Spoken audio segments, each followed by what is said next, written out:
की इस क्लास में ह्रास कोष पद्धति तथा बीमा पॉलिसी पद्धति में क्या अंतर होता है इसके बारे में जानेंगे।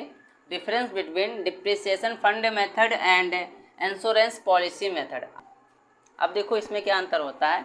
तो विनियोग, देखो इसमें प्रत्येक वर्ष के अंत में विनियोग किया जाता है। ह्रास कोष पद्धति में प्रत्येक वर्ष के अंत में इन्वेस्ट किया जाता है और इसमें प्रीमियम की राशि प्रत्येक वर्ष के प्रारंभ में दी जाती है। और बीमा पॉलिसी पद्धति में ठीक है, प्रत्येक वर्ष के शुरुआत में जो है प्रीमियम की अमाउंट दे दी जाती है। ब्याज, इसमें विनियोग पर ब्याज प्रत्येक वर्ष के अंत में दिया जाता है। ह्रास कोष पद्धति में जो विनियोग पर ब्याज है वो प्रत्येक वर्ष के अंत में दिया जाता है और इस ब्याज की राशि को उस वर्ष के ह्रास की राशि में मिलाकर विनियोग किया जाता है। इसमें ब्याज नहीं मिलता है पर कभी कभी ब्याज का लेखा कर लिया जाता है। बीमा पॉलिसी मेथड में ब्याज नहीं मिलता है लेकिन फिर भी कभी कभी जो है ब्याज का लेखा कर लिया जाता है। राशि, इसमें विनियोग की राशि प्रति वर्ष चक्रवृद्धि ब्याज के कारण बढ़ती रहती है। देखो ह्रास कोष पद्धति में जो विनियोग की राशि होती है वो प्रति वर्ष चक्रवृद्धि ब्याज के कारण बढ़ती रहती है। इसमें समान राशि ही प्रति वर्ष प्रीमियम के रूप में दी जाती है।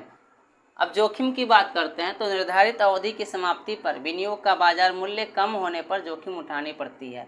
मतलब ह्रास कोष पद्धति में यदि विनियोग का मूल्य जो है कम है तो ऐसी स्थिति में इसमें जोखिम उठानी पड़ेगी। इसमें इस प्रकार की कोई जोखिम नहीं होती है क्योंकि पॉलिसी की निर्धारित राशि मिल जाती है। मतलब जितने की पॉलिसी बनाई जाती है उतना अमाउंट इसमें मिल जाता है, इसलिए इसमें जोखिम नहीं होता है। क्रय मूल्य, इसमें विनियोगों का बाजार मूल्य पर क्रय किया जाता है।